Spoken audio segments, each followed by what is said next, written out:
Bismillahirrahmanirrahim. Assalamualaikum warahmatullahi wabarakatuh, sahabat seiman. Alhamdulillah, syukur kepada Allah. Hari ini kita berjumpa lagi pada siri yang ke-125 ya. Alhamdulillah ya Rabbil Alamin. Rabb sekalian alam, segala puji hanya berhak untuk dirinya ya Allah, Tuhan yang sentiasa mengasihi dan menyayangi kita. Sesungguhnya ketahuilah bahawa kita mempunyai Rabb, mempunyai Tuhan yang sangat pengasih dan penyayang terhadap hamba-hambanya. Selawat dan salam buat junjungan besar Nabi Muhammad sallallahu alaihi wasallam, keluarga dan para sahabat yang mengikuti baginda sehingga hari kiamat. Ya, hari ini kita pergi kepada satu perbincangan yang mana yang lebih utama, larangan bid'ah atau larang arak, ya. Allah Subhanahu Wa Taala berfirman, kalian adalah sebaik-baik umat yang dilahirkan untuk manusia disebabkan kalian menyuruh kepada kebaikan dan melarang daripada kemungkaran serta kalian beriman kepada Allah. Surah Ali Imran ayat 110 ya. Dalam ayat yang mulia itu ya, Allah menerangkan 3 ciri umat yang terbaik. Yakni yang pertama, menyuruh kepada kebaikan. Yang kedua, melarang daripada kemungkaran. Dan yang ketiga, beriman kepada Allah. Jika umat Islam hanya mengamalkan satu atau dua daripada ciri-ciri yang kita sebutkan tadi, maka hilanglah ciri umat terbaik tersebut ya. Misalnya apa yang berlaku pada masa sekarang di mana ramai umat Islam yang beriman kepada Allah tetapi amat sedikit yang menyuruh kepada kebaikan dan melarang daripada kemungkaran ya. Maka umat Islam masa kini bukanlah sebaik-baik umat yang dilahirkan untuk manusia. Antara menyuruh kepada kebaikan ialah menyuruh umat Islam agar mempelajari sunnah, mengamalkan sunnah dan berpegang teguh kepada sunnah.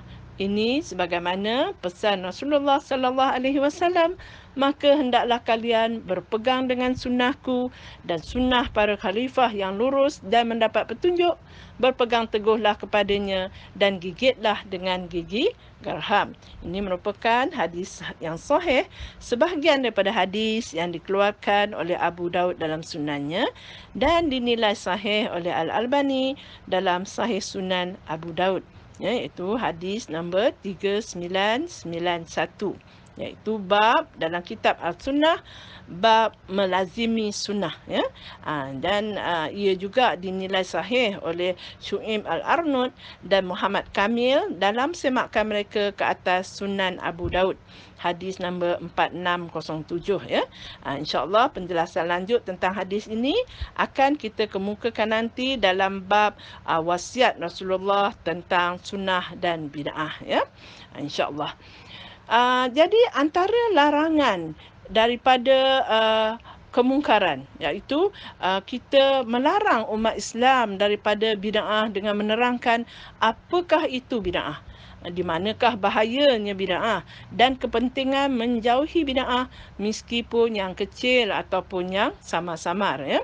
Ini sebagaimana pesan Rasulullah sallallahu alaihi wasallam, jauhilah oleh kalian perkara-perkara baru, yakni dalam urusan agama.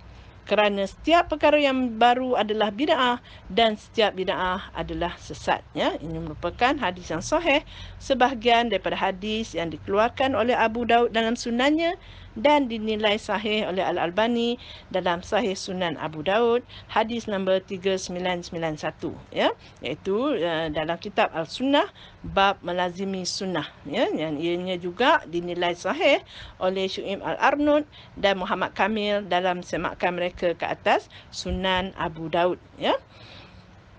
Jadi apabila umat Islam meninggalkan suruhan kepada sunnah dan larangan daripada bid'ah, maka hilanglah ciri-ciri umat terbaik yang Allah sebut dalam ayat 110 surah Ali Imran yang dibacakan tadi itu ya.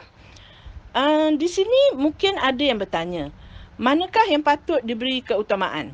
melarang daripada bid'ah atau melarang daripada maksiat seperti berjudi, minum arak, menonton gambar ataupun video lucah, membuka aib orang lain, rasuah, menzalimi isteri dan dahaka kepada ibu bapa serta sebagaimana lagi maksiat-maksiat yang dapat kita lihat berleluasa ya pada hari ini.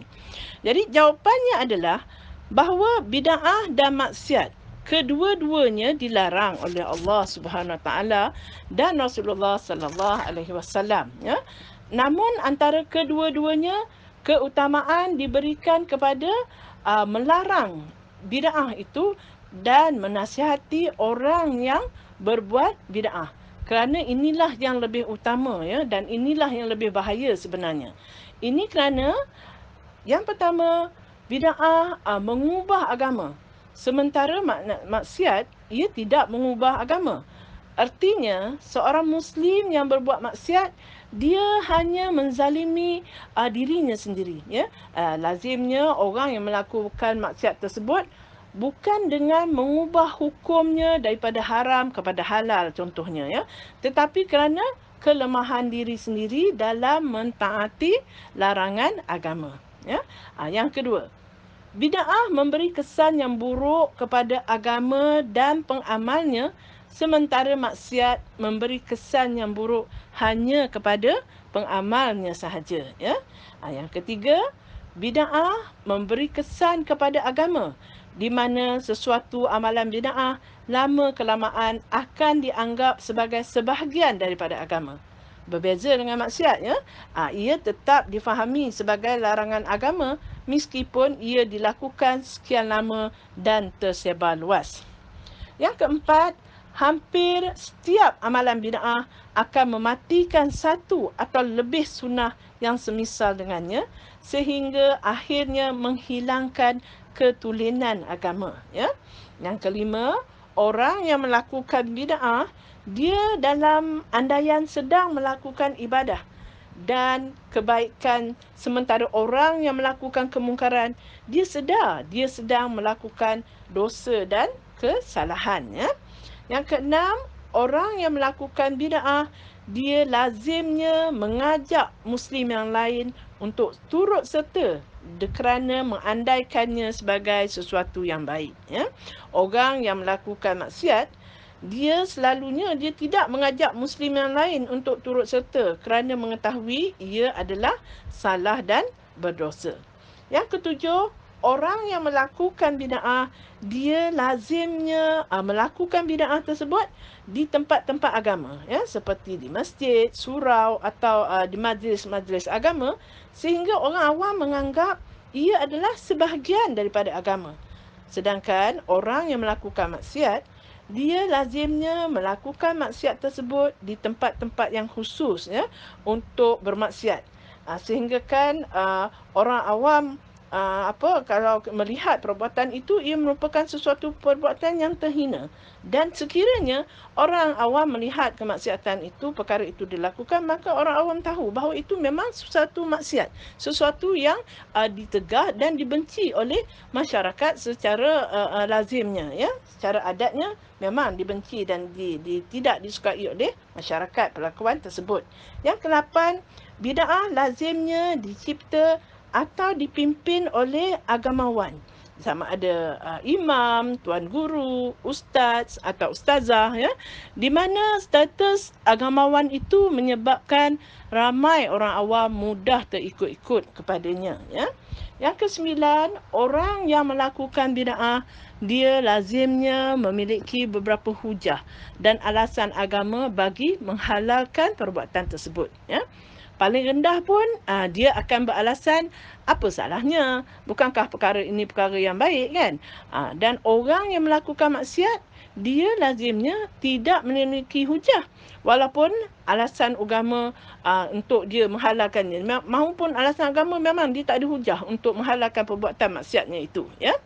Yang ke-10, orang yang melakukan bid'ah, dia mudah mempengaruhi Muslim lain untuk turut serta kerana memiliki beberapa hujah atau alasan agama bagi menghalalkan perbuatan tersebut. Ya. Sedangkan orang yang melakukan maksiat, dia susah untuk dia mempengaruhi Muslim yang lain untuk turut serta kerana ia sedia diketahui ramai sebagai larangan agama. Yang ke-11, bid'ah telah diberikan nama yang baik lagi indah oleh sebahagian agamawan seperti adanya bid'ah hasanah. Ya? Dia melabelkan bid'ah itu sebagai bid'ah hasanah.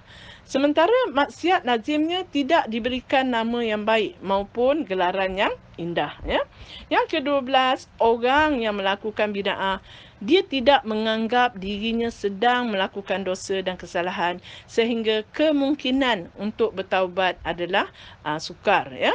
Dan orang yang melakukan maksiat, di satu sudut hatinya sebenarnya dia sedar bahawa dia sedang melakukan dosa dan kesalahan sehingga kemungkinan untuk bertaubat adalah lebih tinggi. Ya? Oleh kerana itulah diriwayatkan sebuah kata-kata yang masyhur daripada Sufyan Al-Thawri rahimahullah, iaitu bid'ah lebih dicintai oleh iblis berbanding maksiat kerana maksiat dapat diharapkan taubat daripadanya sementara bid'ah tidak dapat diharapkan taubat daripadanya. Ya. Jadi oleh itu bid'ah ini sebenarnya sangat-sangat halus, ya, tipu dayanya kerana ia dihiasi oleh syaitan, dihiasi oleh iblis sehingga kita nampak ianya sesuatu yang indah. Apatah lagi dilabelkan oleh ramai, ya, agamawan-agamawan yang menggunakan istilah bid'ah hasanah ini. Ya. Jadi marilah kita berdoa pada Allah, ya Allah, jadikanlah kami dari kalangan orang-orang yang bertaubat dan jadikanlah kami dari kalangan orang-orang yang mensucikan diri. Ya.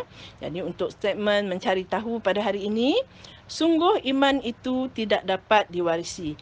Berusahalah seupayanya untuk menjadi hamba Allah yang bertakwa. Semoga bermanfaat. Saya sudahi dengan subhanakallahumma wa bihamdika asyhadu an la ilaha illa anta astaghfiruka wa atubu ilaik.